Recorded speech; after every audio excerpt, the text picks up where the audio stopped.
Mi cuñada venía cada semana a llevarse carne y marisco, y mi marido me decía que fuera generosa. Me fui en silencio a casa de mi madre. Poco después, mi suegra y mi marido me buscaban desesperados. Me quedé paralizada, mirando la nevera abierta y vacía. El aire frío que salía de ella me helaba la espalda, pero no tanto como el frío que sentía en mi corazón. Esa misma mañana me había levantado a las 4 de la madrugada y había conducido hasta Mercamadrid, en el sur de la ciudad, para escoger las mejores chuletas de cordero lechal. Añadí 2 kilos de gambas rojas de Denia, todavía frescas y brillantes, y un buen lomo de salmón noruego de un rojo intenso. La cuenta total de la compra de esa mañana ascendía a casi 300 euros. Era dinero que había ahorrado vendiendo la receta de mi salsa especial a varios restaurantes con los que colaboraba. Mi intención era preparar un gran asado para el fin de semana, un festín para nuestra pequeña Alba y mis suegros. Mi suegro, Leopoldo, se quejaba últimamente de dolores en las articulaciones. Quería cocinarle algo realmente bueno para animarlo. Y ahora, ante mis ojos, solo quedaban unas cuantas cebolletas mustias y un par de huevos rodando por la balda. El sonido de risas estridentes que llegaba desde el salón hizo que apretara los puños con tanta fuerza que las uñas se me clavaron en la carne, dejándome una sensación de dolor sordo. Alondra es increíble de verdad, decía Yolanda, mi cuñada, mientras mordisqueaba una manzana Fuji que yo había comprado para mi hija, y se daba una sonora palmada en el muslo. Va al mercado como si fuera a abastecer a un regimiento. Siendo tan pocos en casa y compra un montón de gambas y cordero de primera. Seguro que es porque Damián le da tanto dinero que no sabe en qué gastarlo. Bueno, pues tu hermano y yo le ayudamos a aligerar un poco la nevera, para que no esté tan apretada. Respiré hondo, tratando de tragarme el nudo de rabia que se me había formado en la garganta, y entré en el salón. La escena que vi me dio ganas de gritar. Sobre la brillante mesa de centro de madera de roble, toda la comida de alta calidad que yo había seleccionado con tanto esmero, estaba siendo metida sin ningún cuidado por Yolanda en varias bolsas de plástico negras y arrugadas. A las gambas les habían doblado las antenas, y el lomo de salmón estaba aplastado bajo el peso del cordero. Con voz temblorosa, le pregunté a Yolanda, ¿por qué has cogido cosas de mi nevera sin permiso? Compré esa comida para preparar la cena de esta noche para mis suegros y para Alba. Yolanda dejó lo que estaba haciendo, levantó hacia mí sus ojos, delineados con un trazo afilado, y con un tono mordaz y desagradable, respondió, «Mujer, ¿por qué te pones así? Tus suegros ya son mayores, ¿cuánto crees que pueden comer? Demasiada proteína les provocará gota y colesterol alto, y eso sería un problema. Tu hermano y yo estamos en la flor de la vida, y pasamos por un mal momento económico. ¿Qué te cuesta compartir un poco? Somos familia, no hay por qué ser tan tacaña con la comida».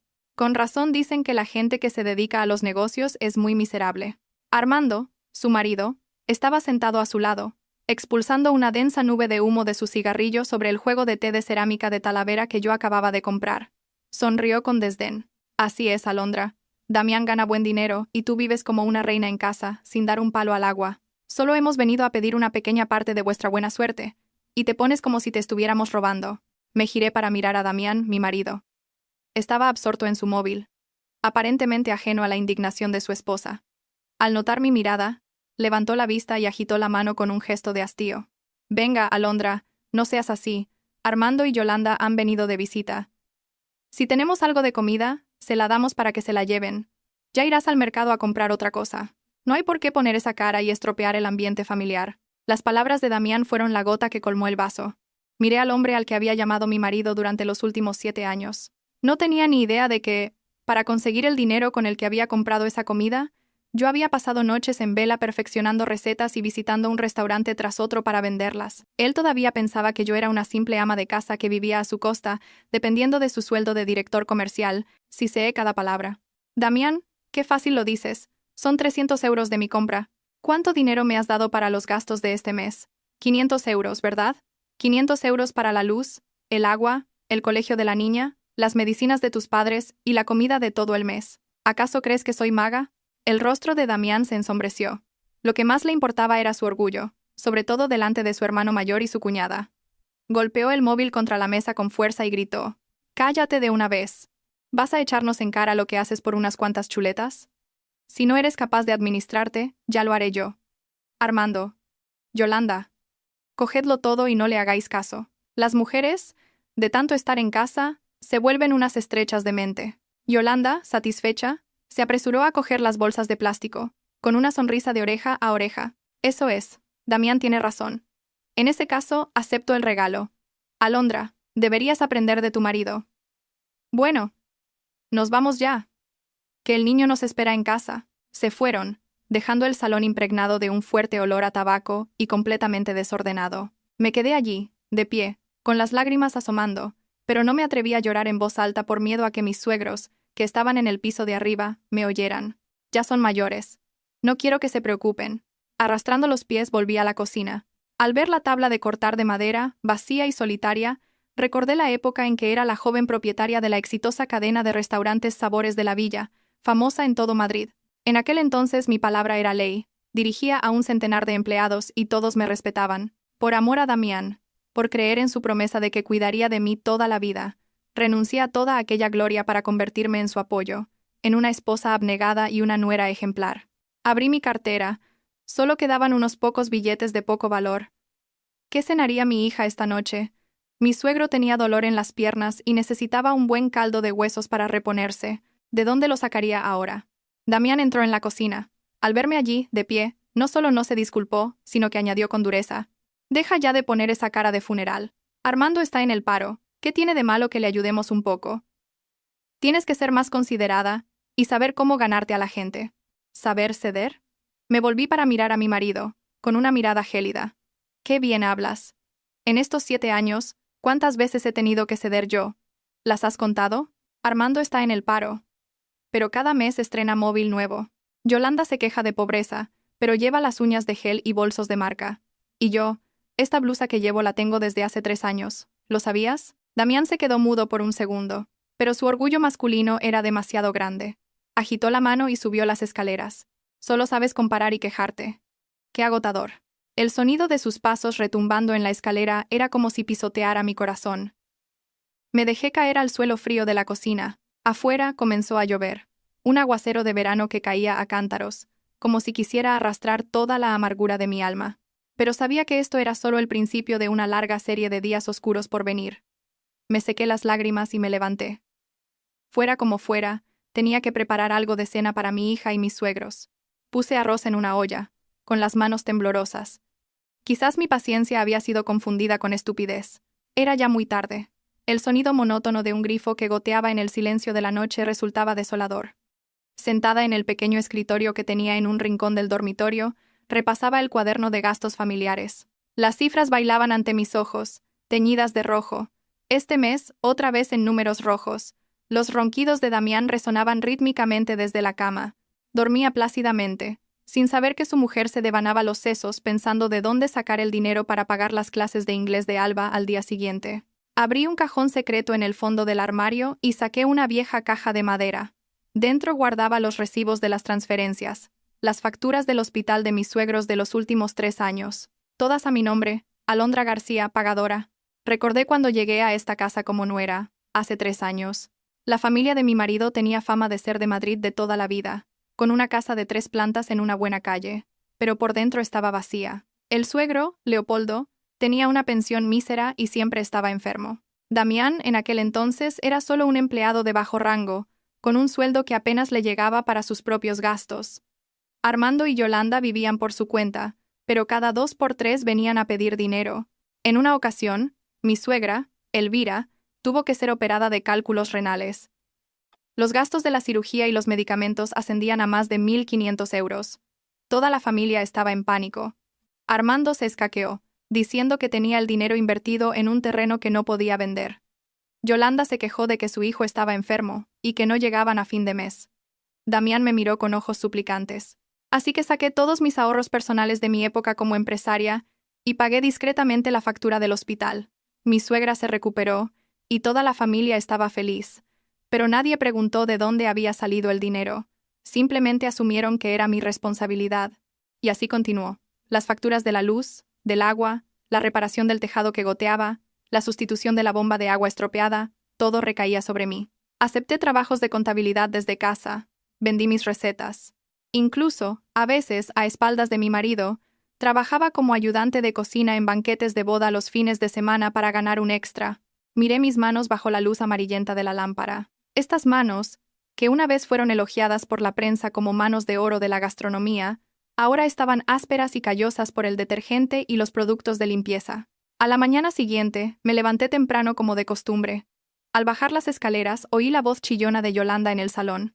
Mamá, a ver si hablas con Alondra para que me preste 500 euros. Es que el niño quiere empezar clases de piano y la matrícula es carísima. Y ahora mismo ando fatal de dinero. La voz de mi suegra respondió con calma. Sí, hija, ya le preguntaré. Pero en esta casa el dinero lo lleva Damián. Alondra no trabaja, ¿de dónde va a sacar para prestarte? Me detuve en el último escalón. Así que, a los ojos de mi suegra, yo seguía siendo una mantenida. No sabía que los 100 euros que Damián le daba cada mes para sus caprichos, también los ponía yo a escondidas en su cartera para que él quedara bien con ella. Yolanda resopló con desdén. Mamá, siempre la defiendes. ¿Se pasa el día en casa sin hacer nada? Seguro que tiene sus ahorrillos por ahí. Mira, ayer mismo compró gambas rojas. ¿De dónde sale ese dinero si no es del que le da Damián? Tienes que controlarla más de cerca, o se lo llevará todo para su familia. La sangre me subió a la cabeza. Respiré hondo y entré directamente al salón. Yolanda se sobresaltó un poco al verme, pero enseguida recuperó su descaro y sonrió. «Anda, Alondra, ya te has levantado». Le estaba diciendo a mamá que, si te sobraba algo, a ver si podías prestarme un poco para la matrícula del niño. La miré directamente a los ojos, con una voz helada. «No tengo dinero, Yolanda. El dinero que me da Damián apenas llega para comprar las verduras del día a día. Y las gambas de ayer te las llevaste tú, yo ni siquiera las probé». Mi suegra, al ver la tensión en el ambiente, intervino. Bueno, no empecéis a discutir tan temprano. Alondra, si tienes algo, préstaselo a tu cuñada y ya te lo devolverá. Que el niño quiera estudiar es algo bueno. Me volví hacia mi suegra, con la voz entrecortada. Mamá, te lo digo de verdad. No me queda ni un céntimo. Ni siquiera he podido comprar todas las medicinas para la artritis de papá este mes. Yolanda hizo una mueca de desprecio. Venga ya, si eres una tacaña, dilo claramente. No saques a relucir las medicinas de mamá para darte importancia. Justo en ese momento, mi suegro bajó de las escaleras apoyándose en su bastón, con el rostro enrojecido. Tosió un par de veces y gritó. ¿Qué demonios estáis haciendo, armando este escándalo en toda la casa? ¿No dejáis descansar a nadie tan temprano? Leopoldo era el único en esta casa que todavía infundía algo de respeto y tenía sentido común. Pero su salud era frágil y sufría de hipertensión, así que siempre intentaba no preocuparle con asuntos triviales. Al verlo bajar, Yolanda cambió rápidamente a un tono meloso. «Papá, ¿ya te has levantado? He venido a veros y, de paso, a llevarme un poco de cocido para el niño».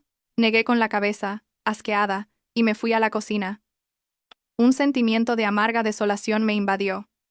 ¿Qué había recibido a cambio de mi sacrificio silencioso, aparte de desprecio y explotación? Me pregunté cuánto tiempo más podría soportar esto. Esa tarde, recibí una llamada de Gabriel, un viejo amigo y socio estratégico de mi época empresarial. Su voz, cálida y profunda, sonó en el teléfono. «¿Alondra? Sé que estás ocupada con la familia, pero en mi nuevo proyecto de cadena de restaurantes necesitamos urgentemente un director de desarrollo de producto. Ese puesto solo tú puedes ocuparlo. Piénsalo. No desperdicies tu talento en una cocina para siempre». Miré por la ventana, donde las gotas de lluvia seguían cayendo. La oferta de Gabriel era como un rayo de luz al final de un túnel oscuro.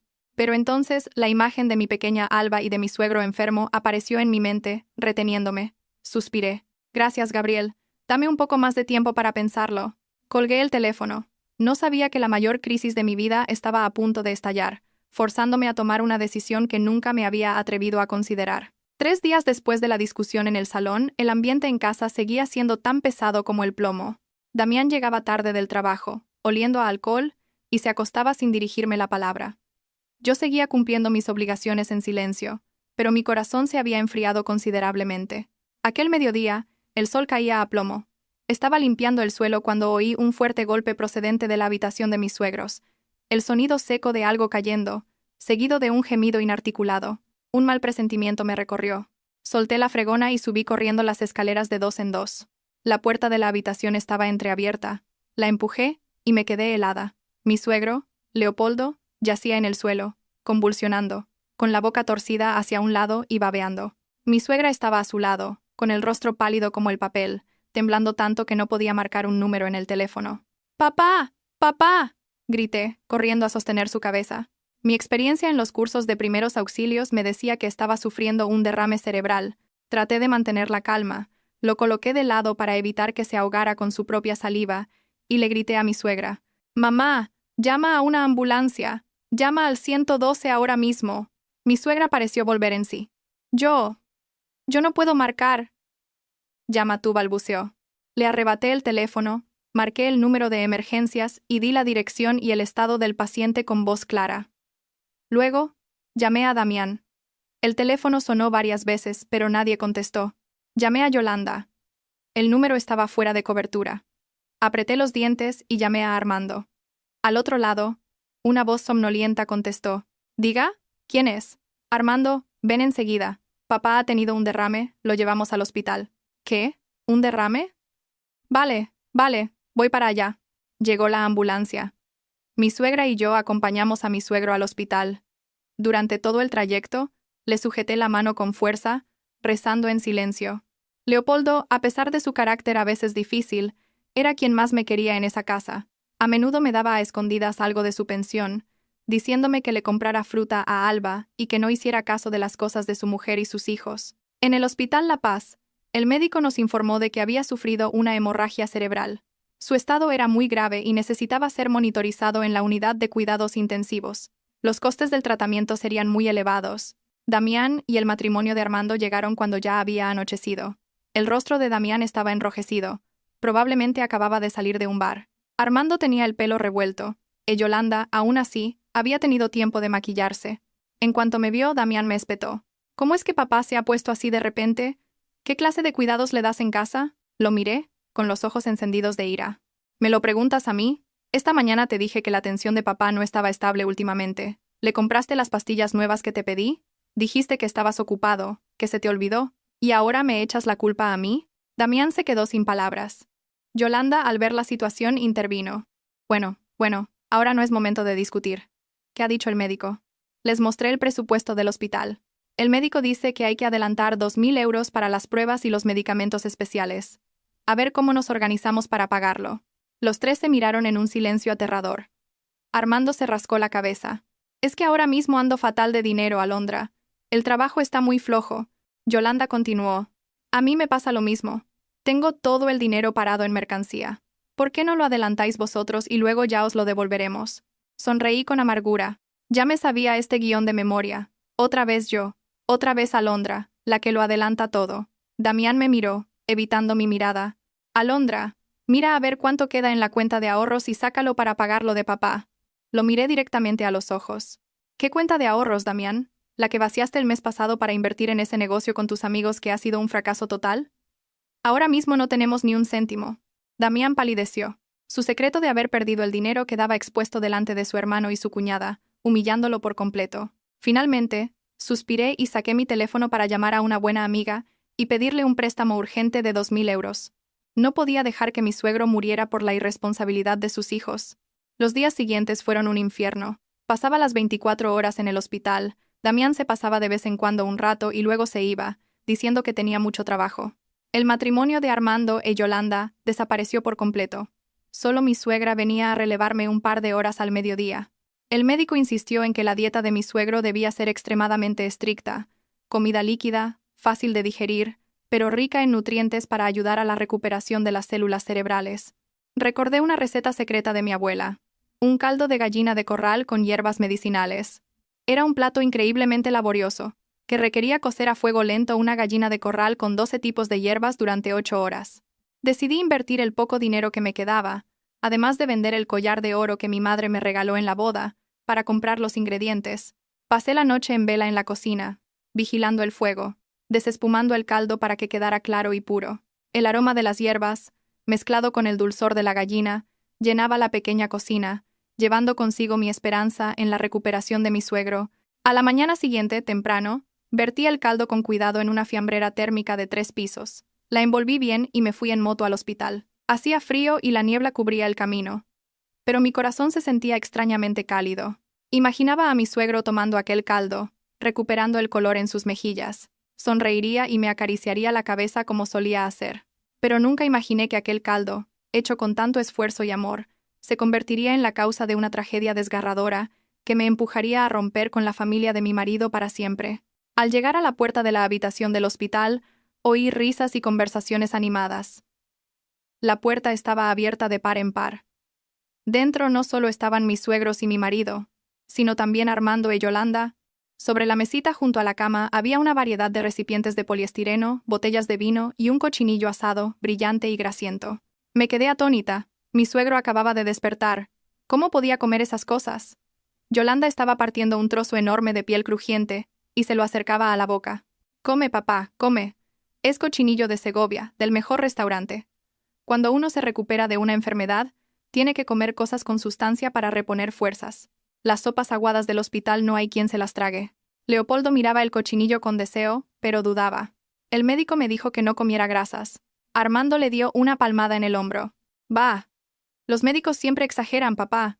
Por un poquito no pasa nada. Te has pasado la vida trabajando duro. Si estás enfermo tienes que reponerte bien, y un chupito de este orujo de hierbas te ayudará a que circule la sangre. Ya verás. Dicho esto, le llenó un vaso y se lo ofreció. Damián, a su lado, asentía en señal de aprobación. Entré corriendo, le arrebaté el trozo de cochinillo de la mano a Yolanda y lo tiré sobre la mesa, gritando: ¿Pero qué estáis haciendo? ¿Queréis matar a papá dándole de comer esto? Tiene la tensión alta y el colesterol por las nubes. Comer esto le puede provocar otro trombo. Toda la habitación se quedó en silencio. Yolanda me miró con los ojos desorbitados y chilló. ¿Pero tú qué te has creído, loca? Le traigo comida buena a papá para que se recupere y te atreves a tirarla. Maleducada. Damián también me gritó. Alondra, ya está bien. Armando y Yolanda han tenido un detalle trayéndole comida a papá, y si no se lo agradeces, por lo menos no te comportes como una salvaje. Temblando, levanté la fiambrera con el caldo. He preparado un caldo medicinal especial para papá. Esto es lo que necesita comer ahora mismo. Yolanda miró la fiambrera con desprecio. Vaya cosa, un caldito. Unas hierbas baratas y amargas que no hay quien se las beba. A papá le gusta la carne. ¿Por qué te empeñas en que coma verduras?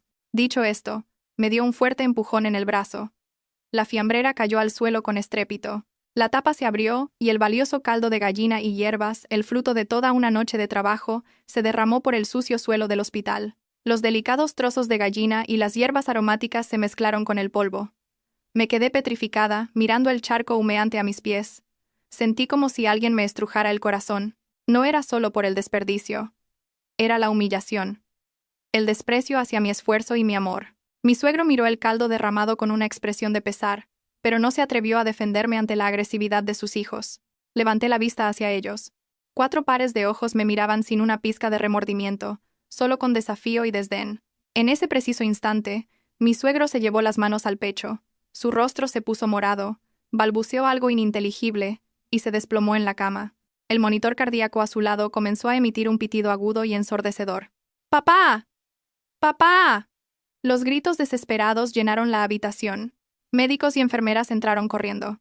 Me empujaron fuera, al frío pasillo. A través del cristal de la puerta vi cómo intentaban reanimar a mi suegro con el desfibrilador.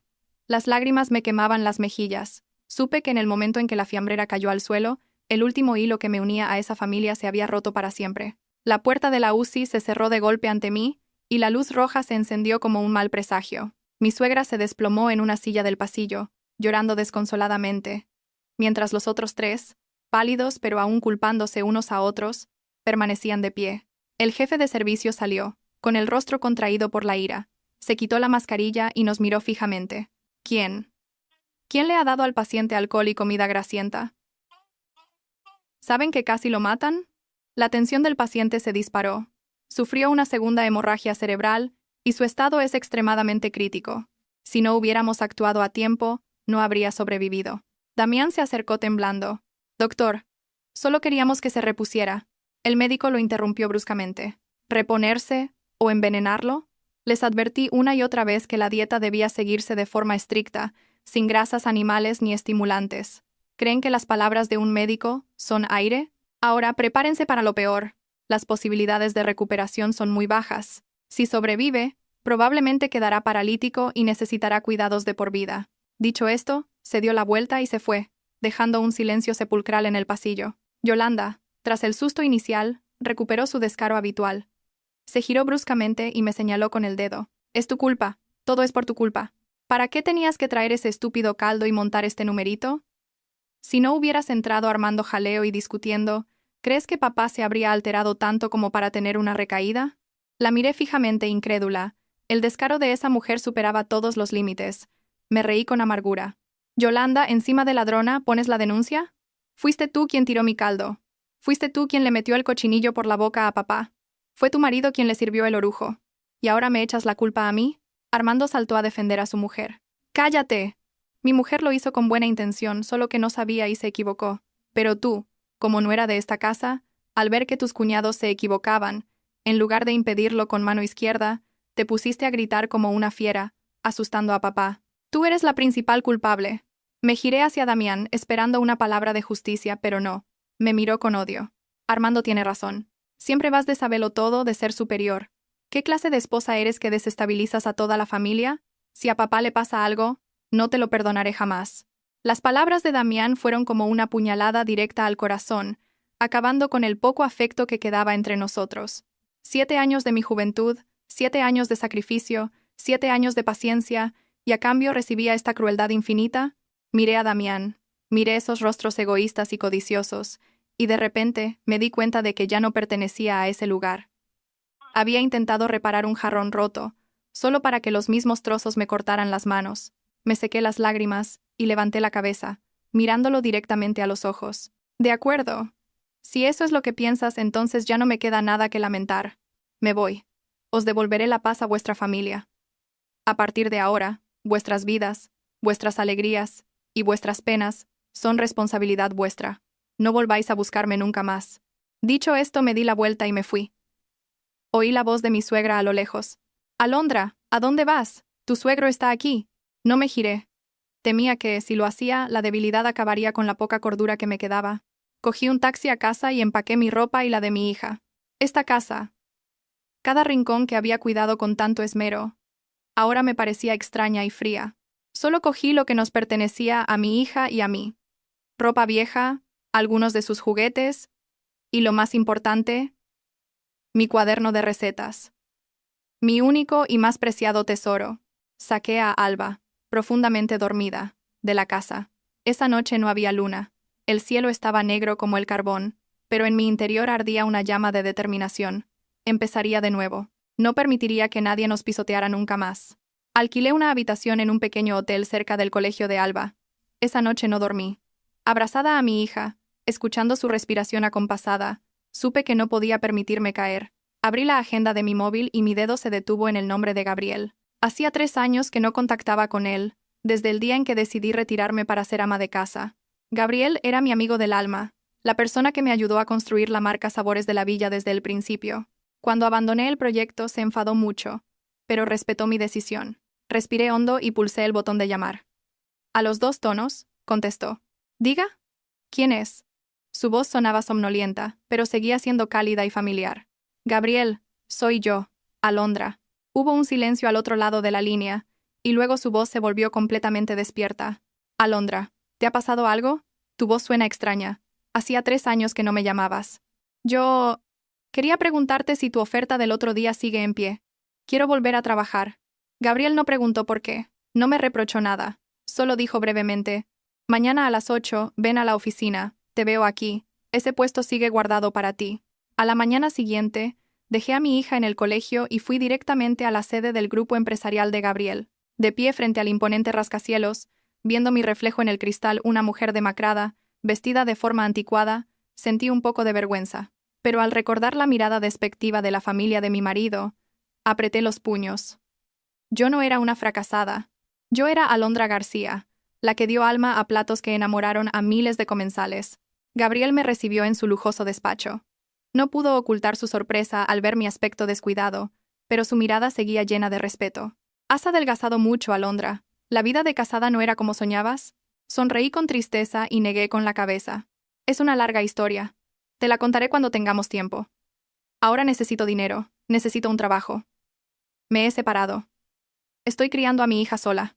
Gabriela asintió y me entregó una carpeta. Este es el contrato para el puesto de directora de I+D de producto. Sueldo fijo de 3.000 euros más un porcentaje de los beneficios de los nuevos platos. Mira si te parece bien. Firmé sin leerlo detenidamente. Confiaba en Gabriel. Me dio una tarjeta bancaria. Este es un adelanto de 3 meses de sueldo para que encuentres un sitio donde vivir y te establezcas con tu hija. Si necesitas algo, pídemelo. Sosteniendo la tarjeta, sentí que se me llenaban los ojos de lágrimas. Un extraño me trataba mejor que las personas a las que yo llamaba familia. Me puse a trabajar de inmediato. El ambiente dinámico y exigente me absorbió, ayudándome a olvidar el dolor. Me sumergí en la cocina, experimentando, probando, creando. Los sabores familiares despertaron todos mis sentidos. Cuando estaba en la cocina, sentía que era yo misma, llena de poder y pasión. En solo 2 semanas, lancé un nuevo menú llamado Sabores de Otoño. Platos refinados, con el alma de la cocina tradicional madrileña pero presentados con un toque moderno, que rápidamente se convirtieron en un éxito. Los clientes llenaban el restaurante. La prensa comenzó a hablar del regreso de las manos de oro de la gastronomía. Con el dinero del adelanto, alquilé un apartamento de lujo, totalmente equipado. Mi hija y yo comenzamos una nueva vida. Cada noche, viendo a mi hija reír y jugar en nuestro acogedor hogar, comiendo los deliciosos platos que su madre le preparaba, sentía una paz inmensa. Había elegido el camino correcto. Ya no era la sombra que se movía en silencio por la cocina de mis suegros. Estaba brillando. Mientras mi vida florecía, en la antigua casa todo se sumía en el caos. Lo supe por las continuas llamadas perdidas de Damián y los mensajes de una vecina cotilla. Desde que me fui, la casa se había vuelto tan desolada como un monasterio abandonado. Mi suegra, mayor y débil, tenía que cuidar de mi suegro postrado en la cama, por lo que no le quedaban fuerzas para cocinar o limpiar. Leopoldo, tras superar la crisis, salvó la vida, pero quedó con la mitad izquierda del cuerpo paralizada, la boca torcida, y necesitaba ayuda para comer y para su higiene personal. Damián, el hombre acostumbrado a que su mujer le sirviera en todo, se enfrentaba ahora a la cruda realidad. Volvía cansado del trabajo y tenía que lavar la ropa sucia de su padre y limpiar el desorden que provocaba. La cena ya no era una mesa llena de platos calientes, sino comida precocinada fría o fideos instantáneos. Yolanda mantenía su vieja costumbre de pasarse cada pocos días a ver qué podía sacar. Un día, abrió la nevera con la intención de llevarse algo de comida. Pero al abrir la puerta, gritó: ¿pero esto qué es? ¿Por qué la nevera está llena solo de agua y limones secos? ¿Dónde está la carne, el pescado, la fruta? Damián, sentado en el sofá, con la barba crecida y la ropa arrugada, le espetó: ¿de dónde crees que va a salir tanto? Alondra se ha ido. Nadie va al mercado. Nadie compra nada. Si quieres comer, saca tu dinero y cómpralo tú. Yolanda resopló. Pues si ella se ha ido, deberías darle dinero a mamá para que vaya al mercado. ¿Qué clase de hombre eres que dejas la casa hecha una posilga? Huele fatal. Damián lanzó el mando de la televisión, que se hizo añicos, se levantó de un salto y le gritó a su cuñada: «Cállate. Si tan lista eres, entra tú a limpiar y a cuidar de papá. Cuando había comida buena, bien que aparecías, pero ahora que papá está enfermo y la casa es un desastre, solo sabes quejarte. ¿Acaso tienes corazón?» Yolanda, abrumada por los gritos de su cuñado, se quedó sin palabras, pero aún así contestó con arrogancia: «Oye, ¿qué te pasa? Con que venga de visita ya es suficiente. Bueno, con esta suciedad mejor me voy, no sea que le pegue alguna enfermedad al niño». Se fue contoneándose, dejando a Damián desesperado, con la cabeza entre las manos. Empezó a echarme de menos. Echaba de menos las comidas calientes, la ropa planchada cada mañana. Echaba de menos mis manos dándole masajes cuando no se encontraba bien. Cogió el teléfono y marcó mi número. Yo estaba en una reunión estratégica con el consejo de dirección cuando el teléfono vibró. Al ver el número de Damián, pedí permiso para salir a contestar. «Diga», dije con voz fría y decidida. «Alondra vuelve a casa.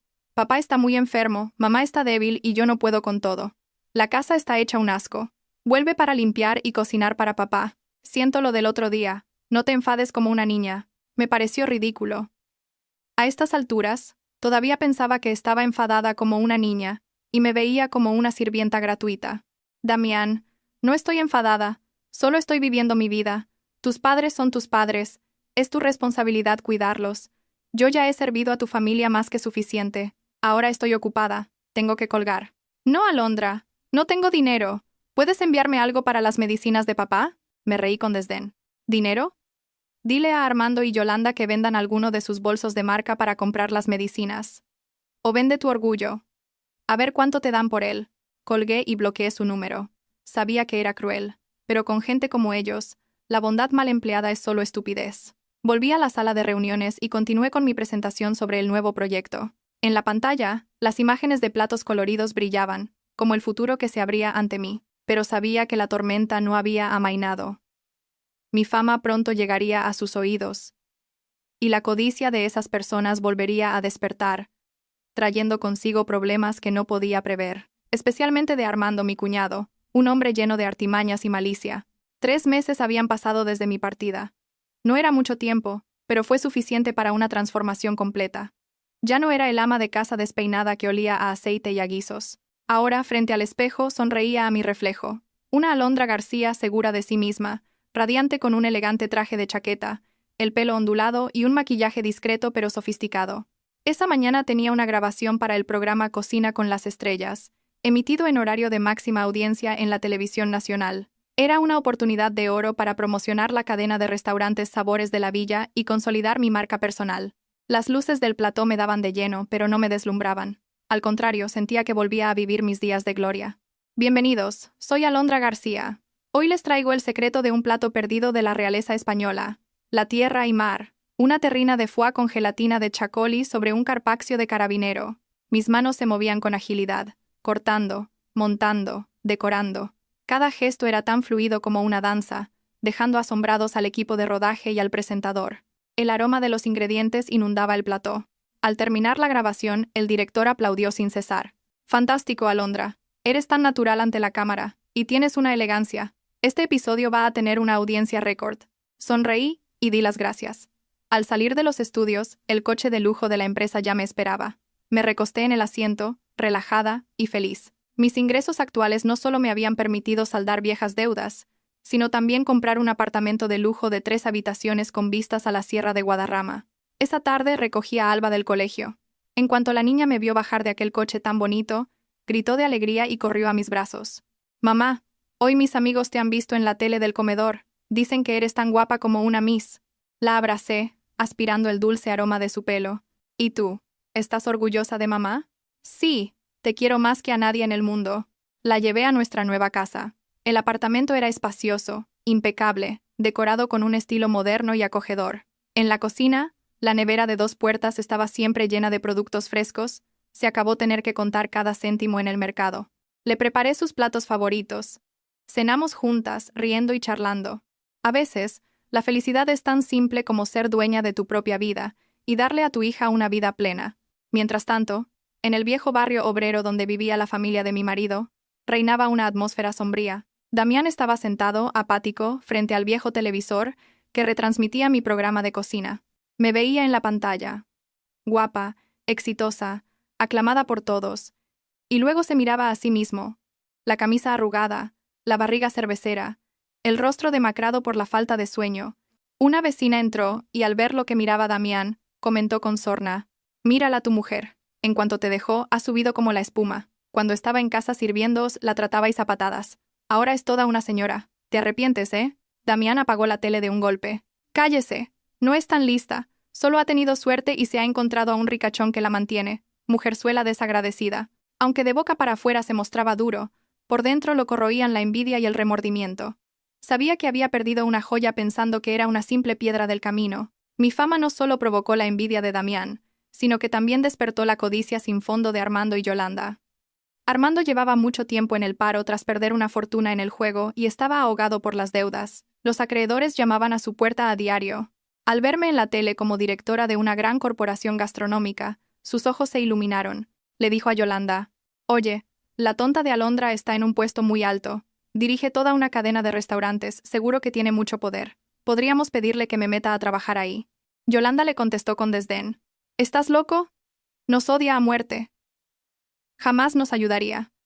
El otro día Damián la llamó para pedirle dinero y casi le cuelga el teléfono en la cara. Armando sonrió con malicia, mostrando unos dientes amarillentos por el tabaco. «¿Qué mente tan simple tienes? Si no podemos pedírselo directamente, lo haremos por la puerta de atrás. Me he informado. Su cadena de restaurantes se está expandiendo y necesita muchos proveedores. Me presentaré como su hermano ante los encargados y les ofreceré género. Al ver que soy familia de la jefa, seguro que me hacen caso». Dicho y hecho. Armando se compró un traje barato, se engominó el pelo y se presentó en una de las nuevas sucursales de Sabores de la Villa. Con aire arrogante, entró en el despacho del jefe de almacén. «Buenas. Soy Armando, el hermano de vuestra jefa, Alondra. Últimamente está muy ocupada y me ha pedido que venga a supervisar la recepción de mercancía. Por cierto, tengo un contacto de carne de importación a muy buen precio y de calidad excelente». Alondra me ha dicho que lo introduzca en el sistema para ahorrar costes a la empresa. El jefe de almacén, un joven novato llamado Rubén, al oír que era el hermano de la jefa, se asustó y se apresuró a ofrecerle un café. Vaya, no sabía que era usted el hermano de la señora Alondra. Es muy exigente, trabajamos siempre con mucho cuidado. Armando le dio una palmada en el hombro. Tú tranquilo, conmigo de tu lado nadie se atreverá a despedirte. Esta carne es de importación directa, sin impuestos, por eso es la mitad de barata. Tú la aceptas y nos repartimos la diferencia. Alondra está de acuerdo, pero no quiere figurar, por eso me ha pedido que lo hable contigo.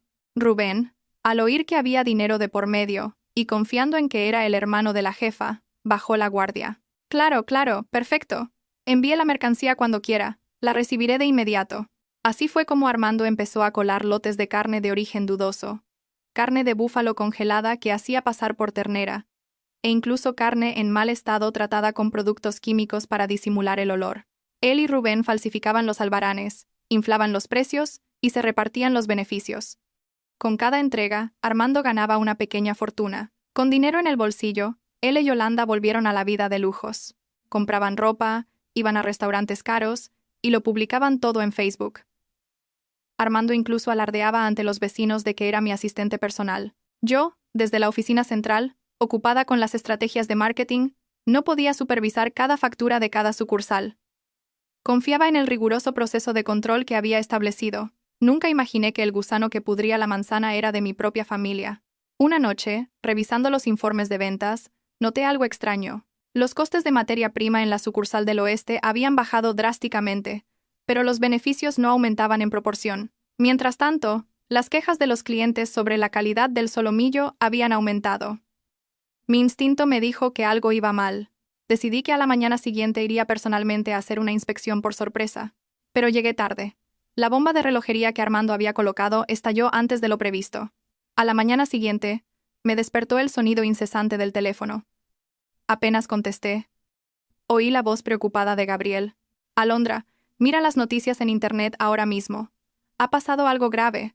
Un grupo de clientes que cenaron anoche en la sucursal del oeste ha sufrido una intoxicación alimentaria grave. Están ingresados en La Paz. La prensa lo está publicando por todas partes.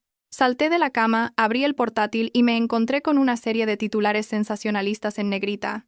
La cadena de restaurantes Sabores de la Villa, sospechosa de vender comida en mal estado, decenas de ingresados tras comer en el restaurante de la experta gastronómica Alondra García, ¿dónde está la conciencia del chef? Debajo, miles de comentarios de odio, pidiendo el boicot, estafadores, ¿juegan con la salud de la gente? Esta Alondra habla muy bonito en la tele, pero por detrás nos da de comer basura. Sentí que el mundo se me venía encima. La marca que tanto me había costado construir, mi reputación ganada con sudor y lágrimas, estaba al borde del colapso. Corrí a la empresa. La oficina era un caos. Gabriel estaba dirigiendo al equipo de comunicación de crisis. Al verme, se acercó. Tranquila, Alondra. He ordenado el cierre temporal de esa sucursal y he llamado a la policía para que investigue. Tenemos que encontrar la causa de inmediato. Fui con Gabriel y un equipo de inspectores al almacén de la sucursal. Allí, la escena era espantosa. Trozos de carne, ya de un color oscuro y con un olor nauseabundo, estaban escondidos bajo una capa de hielo. Temblorosa, cogí un albarán. La firma del proveedor era un garabato, pero reconocí esa letra. Debajo, en el apartado del proveedor, figuraba el nombre, Armando Ruiz. Sentí que el suelo se abría bajo mis pies. Armando. Otra vez Armando. No solo me había robado el caldo de mi suegro, ahora quería robarme mi carrera y mi honor. Se había atrevido a usar mi nombre para cometer esta atrocidad. Apreté los dientes. Las lágrimas de rabia me corrían por las mejillas. Gabriel, sujetando el albarán, estaba atónito. ¿Este es tu cuñado? Asentí, sin poder hablar. Justo entonces mi teléfono sonó. Era Damián. Apenas contesté, me gritó. ¿Pero qué has hecho, Alondra? Estamos viendo en las noticias que tu restaurante ha intoxicado a un montón de gente. La policía está viniendo a buscar a Armando. Has metido a mi hermano en un lío. Seguro que tu gestión ha sido un desastre. Tus empleados te han engañado, y ahora le echas la culpa a él. La sangre me hirvió. Incluso en ese momento Damián defendía ciegamente a su hermano. Cállate. Ha sido tu querido hermano quien ha usado mi nombre para colar carne podrida en el restaurante y lucrarse, y ahora se va a ir a la cárcel. Dile que se prepare para pasar una buena temporada entre rejas. Damián tartamudeó. Tú... No me asustes. Armando dice que solo te estaba ayudando a conseguir género más barato. Eres la jefa, tú eres la responsable. Ven aquí ahora mismo y arréglalo todo. No dejes que esto salpique a la familia. Me eché a reír. Una risa amarga que resonó en el frío almacén. ¿Salpicar? ¿Acaso os queda algo de honor que proteger? Escúchame bien. Esta vez no voy a ceder. Sacaré todo a la luz. Quien la hace, la paga. No esperes que lo deje pasar. Colgué y me volví hacia Gabriel, con una determinación de acero en la mirada. Gabriel, convoca una rueda de prensa para esta tarde. Lo voy a contar todo. No voy a permitir que este escándalo destruya mi trabajo ni un minuto más. Esa tarde, la rueda de prensa se celebró en un ambiente de máxima tensión. Cientos de cámaras me apuntaban. Subí al estrado, ya no con el brillo de la estrella de televisión, sino con una firmeza teñida de dolor. Hice una reverencia, pidiendo disculpas a los clientes y a los medios de comunicación. Asumo toda la responsabilidad por este lamentable incidente. Sin embargo, quiero dejar claro que esto ha sido el resultado de la acción fraudulenta de un grupo de individuos que han usurpado mi nombre y se han aprovechado de una brecha en la gestión. He entregado todas las pruebas a la policía. La persona detrás de todo esto es Armando Ruiz, mi excuñado.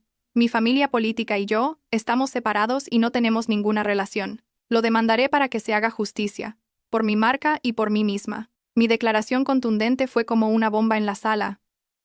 Los periodistas se abalanzaron con preguntas. Los flashes no dejaban de disparar. Sabía que esta batalla no había hecho más que empezar y que me enfrentaría a innumerables dificultades.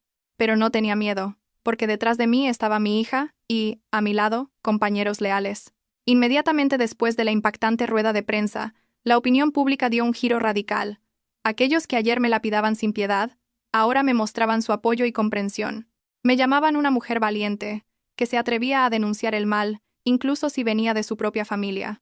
Las ventas en las otras sucursales no solo no disminuyeron, sino que aumentaron, ya que los clientes confiaban en mi transparencia y ética profesional. En contraste con mi renacimiento, una sombra oscura se cernía sobre Armando. Con las pruebas contundentes, los albaranes falsificados, la grabación de su acuerdo con el jefe de almacén, la policía actuó con rapidez. Esa mañana fui citada a comisaría como víctima y denunciante. Al entrar en la sala, vi a Armando encogido en un rincón, con las manos esposadas a la silla. Ya no tenía ese aire arrogante y pulcro, parecía un hombre derrotado, la camisa arrugada, la barba descuidada, los ojos hundidos y llenos de pánico. Al verme, fue como si un náufrago viera un salvavidas. Intentó abalanzarse sobre mí, pero un agente lo detuvo. «¡Alondra, Alondra, ayúdame!», gritó.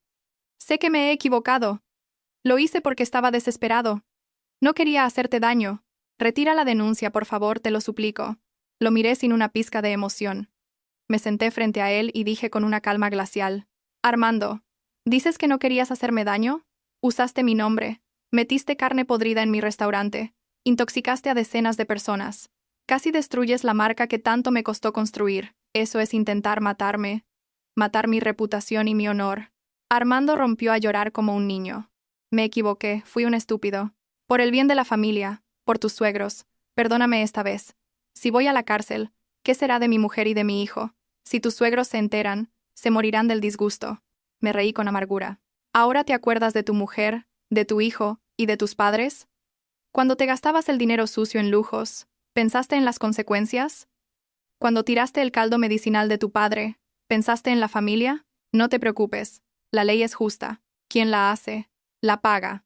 Al ver mi firmeza, Armando cambió a un tono amenazante. «Eres una víbora, Alondra. ¿Te alegras de ver a tu cuñado en la ruina?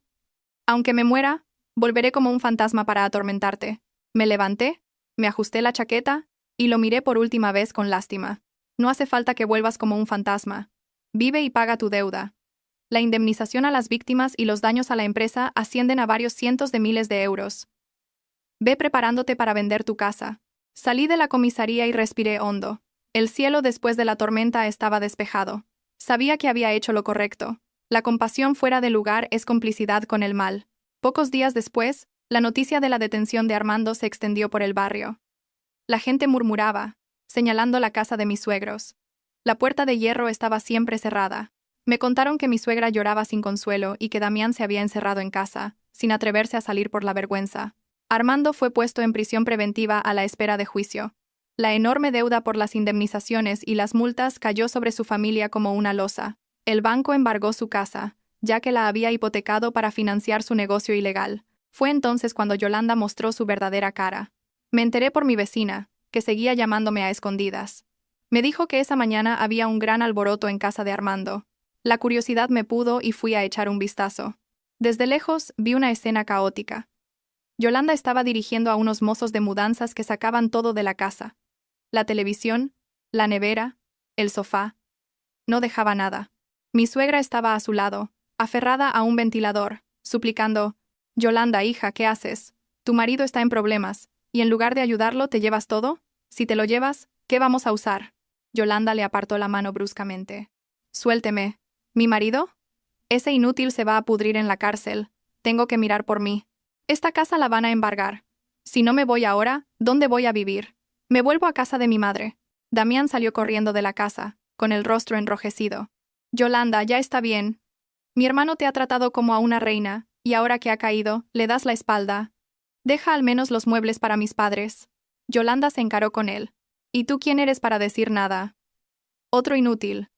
Sois todos iguales en esta familia, unos vividores. Ya he aguantado bastante. Estos muebles los compré yo con mi dinero, y me los llevo a donde me dé la gana». Dicho esto, se subió al camión y cerró la puerta de un portazo, dejando a mi suegra sentada en el suelo, llorando desconsoladamente en medio de un montón de trastos. Damián se quedó paralizado, viendo cómo el camión se alejaba. Sentada en mi coche, observando la escena, no pude evitar sentir una profunda tristeza. La fachada de respetabilidad de esa familia se había desmoronado. La codicia y el egoísmo habían corroído hasta el último vestigio de afecto. Esa misma semana, la desgracia también alcanzó a Damián. La empresa donde trabajaba lo despidió. La excusa oficial fue una reestructuración de personal, pero todos sabían la verdadera razón. El escándalo de Armando era demasiado grande, y Damián, como su hermano que además lo había defendido en redes sociales, dañaba la imagen de la compañía. Con la carta de despido en la mano, Damián vagó por las calles como un alma en pena, sin trabajo, sin orgullo, y con deudas crecientes por los gastos médicos de su padre. Esa noche, se presentó en mi edificio. Estaba completamente borracho y aporreaba la puerta. «Alondra, sal a hablar conmigo». Lo vi por la cámara de seguridad, en un estado lamentable. No abrí. Llamé al conserje para que se lo llevaran. Mientras se lo llevaban, gritaba: «Eres cruel, Alondra. Me ves hundido y no me ayudas. Eres una malvada». Apagué la pantalla y abracé a mi hija. Se acurrucó en mi pecho, asustada. «Mamá, ¿es papá? ¿Por qué grita así?». «No es nada, cariño. Papá ha bebido un poco. Duérmete, mamá está aquí». Le acaricié el pelo, diciéndome a mí misma que no era crueldad, sino una lección de responsabilidad. Si los ayudaba ahora, nunca aprenderían a valerse por sí mismos. Parecía que la tragedia había tocado fondo, pero el destino aún no había terminado con ellos. Aunque intentaron ocultarle a Leopoldo lo de Armando, la verdad acabó saliendo a la luz. Un día, desde su ventana, oyó a dos vecinas hablar en la calle. Pobre Leopoldo, toda una vida de respeto para acabar así. El hijo mayor en la cárcel por vender carne podrida, la nuera se fuga con todo, y el pequeño, en el paro y lleno de deudas. Cada palabra fue como un puñetazo para el frágil corazón de mi suegro.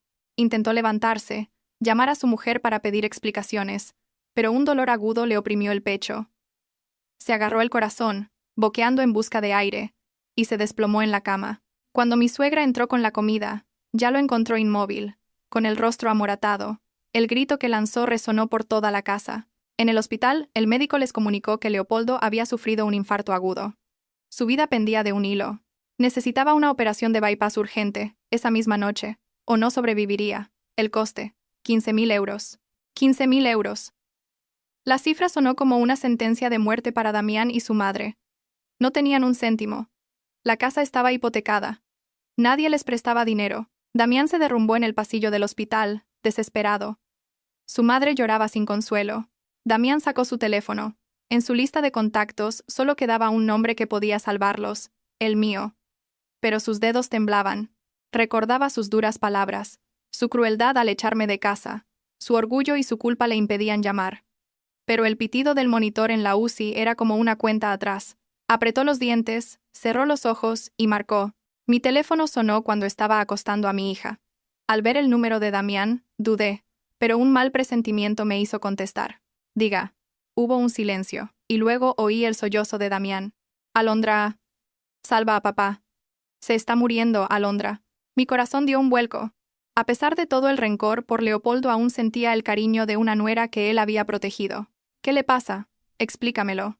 Ha tenido un infarto. Necesita una operación urgente. El médico dice que hacen falta 15.000 euros. Yo no sé de dónde sacarlos.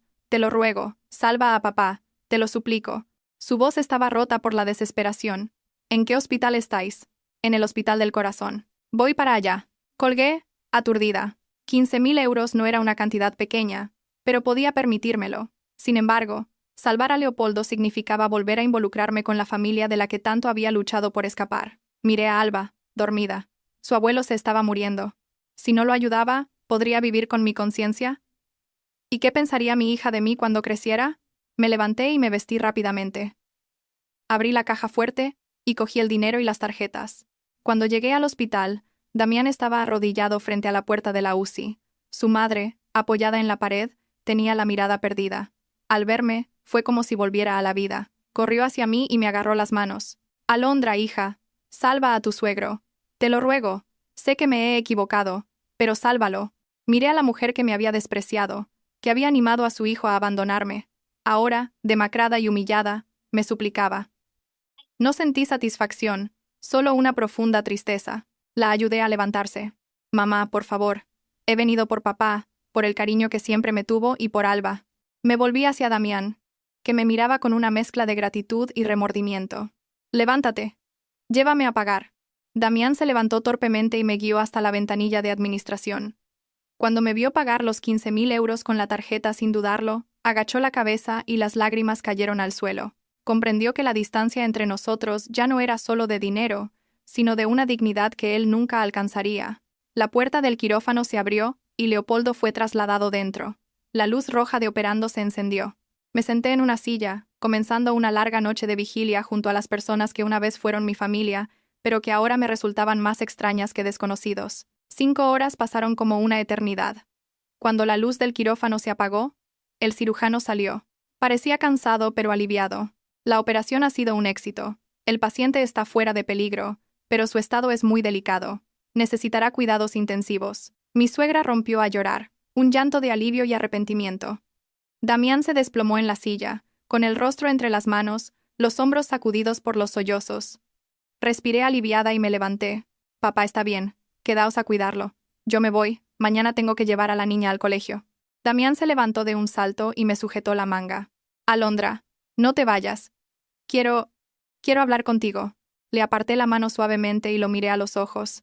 Damián, no tenemos nada más de qué hablar. He ayudado a tu padre por una cuestión de conciencia. No porque quiera volver a esa casa. Mi suegra se acercó. Alondra, sé que me he equivocado. Perdóname. Perdona a Damián. Vuelve, por favor. Esta casa te necesita. Sin ti, todo se ha venido abajo. La miré, sintiendo lástima, pero con la mente clara. Mamá, el agua derramada no se puede recoger. El día que traje aquel caldo para salvar a papá, fuisteis vosotros quienes lo tirasteis. ¿Dónde estabas tú entonces? Guardaste silencio, cómplice de la crueldad de tus hijos. ¿Y ahora quieres que vuelva? ¿Para seguir siendo la sirvienta? ¿Para que me sigan despreciando? Mi suegra agachó la cabeza, llorando. No pudo decir nada, porque sabía que yo decía la verdad. Damián me miró con ojos suplicantes. Sé que me he equivocado, Alondra. Te prometo que cambiaré, trabajaré, ganaré dinero. No dejaré que vuelvas a sufrir. Dame una oportunidad. Negué con la cabeza, sonriendo con amargura. Damián, has tenido muchas oportunidades y las has desaprovechado todas. Siempre has dependido de tus padres, de tu mujer. Nunca has madurado de verdad. Si quieres cambiar, hazlo por ti, por tus padres, no para recuperarme. La Alondra que conociste ha muerto. Ahora soy Alondra García, una mujer libre e independiente. Dicho esto, me di la vuelta y me fui, con la espalda recta, orgullosa, bajo la luz blanca del pasillo del hospital. Sabía que tras de mí quedaban miradas de arrepentimiento y remordimiento, pero no me arrepentía de mi decisión. La bondad tiene su lugar y el perdón, sus límites. Había saldado mi deuda de gratitud con esa familia. Ahora, era el momento de vivir mi propia vida. 3 días después, Leopoldo recuperó la conciencia. Apenas podía hablar, pero estaba lúcido. Desde la cama, observaba a su mujer dándole de comer y a Damián masajeándole los pies con expresión sombría. Susurró. ¿Y Armando? ¿Y Alondra? Su mujer entre lágrimas le contó todo. La cárcel de Armando. La huida de Yolanda.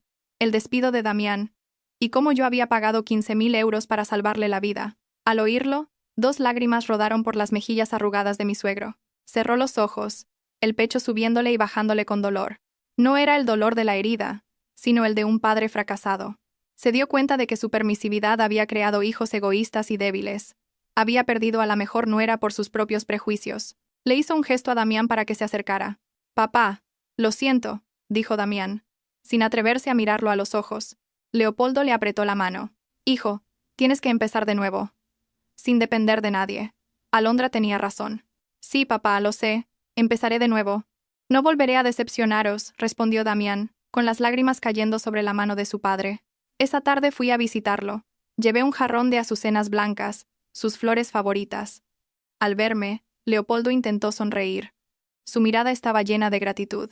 «Gracias, hija». Le tomé la mano. «No diga nada, papá. Recupérese. Lo pasado pasado está». Me miró largamente y susurró. «Sé feliz. Damián no te merecía». Sentí un nudo en la garganta y asentí. Mi suegro había comprendido. Había aceptado la verdad y, con ello, me liberaba de una carga moral invisible. Fue un despertar tardío, pero valioso. A partir de ese día, Leopoldo cambió, dejó de quejarse, empezó a hacer fisioterapia con tesón, a pesar del dolor. Decía que tenía que recuperarse para no ser una carga. Su esfuerzo inspiró a Damián. Por primera vez en su vida sintió el peso de la responsabilidad. Un mes después, Leopoldo recibió el alta. Lo primero que hizo al llegar a casa fue convocar una reunión familiar. «Lo he pensado mucho», dijo con voz firme. «Esta casa es demasiado grande para 2 viejos. Con las deudas de Armando, mis gastos médicos y el futuro de Damián, no podemos seguir así. He decidido vender la casa». «Pero Leopoldo, ¿dónde viviremos?», preguntó su mujer asustada. «¿De qué sirve conservar una casa grande si la familia está rota? La venderemos. Pagaremos las deudas de Armando, le devolveremos el dinero a Alondra, y con lo que sobre, compraremos una casita en el pueblo. Damián, a partir de ahora, tendrás que buscarte la vida». Damián asintió en silencio. Sabía que su padre tenía razón. La casa se vendió rápidamente. Leopoldo dividió el dinero con justicia, una parte para saldar las deudas de Armando, con la esperanza de que le redujeran la condena. Insistió en devolverme los 15.000 euros. Cuando vino a mi apartamento, rechacé el dinero. «Quedáoslo para vuestros gastos, papá. Es un regalo». Pero él fue inflexible. «No, hija. Es dinero que has ganado con tu esfuerzo. Tenemos que devolvértelo para quedarnos tranquilos. Acéptalo, por favor». Ante su insistencia, acepté. Era su forma de conservar el último ápice de dignidad. El día que dejaron la casa, Leopoldo no miró atrás. Se subió al pequeño camión de mudanzas que los llevaba al pueblo, dejando atrás la ruidosa ciudad y los sueños rotos. Damián, con una mochila al hombro, se fue a alquilar una pequeña habitación cerca de un polígono industrial para buscar trabajo. La familia se había dispersado geográficamente, pero, extrañamente, los lazos familiares empezaban a reconstruirse desde la adversidad. La vida de Damián dio un giro de 180 grados. De ser un niño mimado, ahora se enfrentaba a la dura realidad. Nadie lo contrataba por su edad y falta de experiencia. Finalmente, tuvo que aceptar un trabajo como mozo de almacén, un trabajo que antes despreciaba. Cada día levantaba pesadas cajas, sudando a mares. Comía un menú barato en un bar de carretera. Los primeros días fueron un infierno. Le dolía todo el cuerpo. Por las noches, solo quería llorar, recordando la vida cómoda que yo le daba. El remordimiento lo consumía. Pero la imagen de su padre anciano, recién operado, cultivando un pequeño huerto en el pueblo, le dio fuerzas. Apretó los dientes y aguantó. Poco a poco, se acostumbró al trabajo duro. Empezó a valorar el dinero ganado con el sudor de su frente. Un día de lluvia lo vi por casualidad. Yo esperaba en un semáforo dentro de mi coche y lo vi, empapado, luchando por mover un carrito de reparto averiado. Estaba más delgado, curtido por el trabajo, pero en sus ojos había una nueva determinación. Era Damián. Sentí una punzada en el corazón, no de rencor, sino de una extraña mezcla de lástima y respeto. Pensé en bajar a ayudarle, pero me detuve. Sabía que tenía que superar esto por sí mismo. Mi ayuda en ese momento podría herir el orgullo que estaba reconstruyendo. El semáforo se puso en verde. Arranqué, y por el retrovisor, vi que conseguía apartar el carrito. Se secó la lluvia de la cara y siguió con su trabajo. Sonreí. Por fin, había madurado. Ese fin de semana, Damián fue al pueblo a ver a sus padres. La casita estaba rodeada de un jardín verde. Leopoldo labraba la tierra, Elvira limpiaba verduras. Lo recibieron con alegría. Mirad lo que traigo. He comprado panceta y unas gambas. Esta noche cenamos bien, dijo Damián, con una sonrisa radiante en su rostro quemado por el sol. La cena fue sencilla. Panceta frita, una sopa de verduras con gambas. Pero las risas que llenaron la pequeña casa eran más cálidas que cualquier banquete de lujo. Habían perdido la casa grande, el dinero, pero habían encontrado el verdadero valor de la familia: compartir, quererse y trabajar. Damián miró a sus padres y agradeció en silencio la crisis que habían vivido. Sin ella, seguiría siendo un niño grande viviendo a costa de los demás. Mientras la familia de mi exmarido encontraba su equilibrio, mi vida entraba en una nueva y colorida etapa. El negocio de sabores de la villa prosperaba. Me convertí en imagen de varias marcas importantes, pero lo mejor no fue el dinero ni la fama, sino la presencia de Gabriel en mi vida, ya no solo como jefe o amigo, sino como el compañero que siempre había anhelado. Gabriel siempre estuvo a mi lado en los momentos más difíciles. Se encargó de los asuntos legales, me escuchó llorar cuando me sentía débil y quiso a Alba como si fuera su propia hija. Su afecto, discreto pero constante, fue sanando las cicatrices de mi corazón. Una tarde de fin de semana, nos invitó a cenar a un restaurante junto al lago de la casa de campo. El ambiente era romántico, con velas y rosas. Alba, feliz con un enorme oso de peluche que le regalaron, se fue a jugar, dejándonos a solas. Gabriel me miró con ternura, me tomó la mano y dijo con su voz profunda: Alondra, llevo mucho tiempo esperando este momento. Sé que has sufrido mucho y que desconfías del matrimonio, pero por favor, dame la oportunidad de cuidar de ti y de Alba. No te prometo la vida más lujosa, pero sí la más feliz. Miré al hombre que tenía delante. Maduro, sincero, comprensivo. Recordé las noches que pasamos juntos creando recetas, los días de lluvia en que vino a recogernos cuando el coche se averió. Mi corazón se aceleró. Asentí, con lágrimas de felicidad. Sí, quiero, pero con una condición. Nunca me pidas que deje de cocinar. Gabriel se rió y me puso un anillo de diamantes en el dedo. Te lo prometo. Tú cocinas. Nos reímos, felices. Afuera, la brisa del lago traía un aroma a pinos, anunciando un verano radiante. Nuestra boda fue íntima y sencilla. Alba, vestida de princesa, nos precedió lanzando pétalos de flores. Al ver su sonrisa, supe que había elegido al mejor padre para ella. El tiempo pasó. 3 años después, Armando salió de la cárcel por buena conducta. El día que lo liberaron, solo su padre y Damián lo esperaban en la puerta. Estaba más delgado, curtido, con canas en el pelo. Al verlos, se arrodilló y lloró. Papá, lo siento, soy un mal hijo. Leopoldo, temblando, lo ayudó a levantarse. Venga, a casa, a empezar de nuevo. Armando volvió al pueblo a vivir con sus padres. La casa era pequeña, pero cálida. Trabajaba duro en el huerto, cuidaba de los animales. La cárcel le había enseñado el valor de la libertad y del trabajo. Una tarde, una voz tímida lo llamó desde la puerta. Armando. Era Yolanda. Estaba demacrada, con ropa vieja. La vida la había tratado mal. Tras irse, su familia la rechazó. Tuvo que trabajar en lo que pudo, pero la engañaron y perdió todo. Desesperada, volvió a buscar al hombre que había abandonado. Sé que me he equivocado. Estoy pasando muchas penurias, Armando. Dame una oportunidad. Armando la miró, una mezcla de lástima e ira lo invadió, pero al ver el arrepentimiento sincero en sus ojos, suspiró. Entra. Pero que sepas que aquí hay que trabajar duro. Se acabó la buena vida. Lo sé, dijo ella, llorando. Haré lo que sea. Esa noche hubo un plato más en la mesa. Sus suegros, aunque distantes, la aceptaron. La familia, reunida en la pequeña casa, empezaba de nuevo desde la sencillez. La vida en el pueblo era dura, pero tranquila.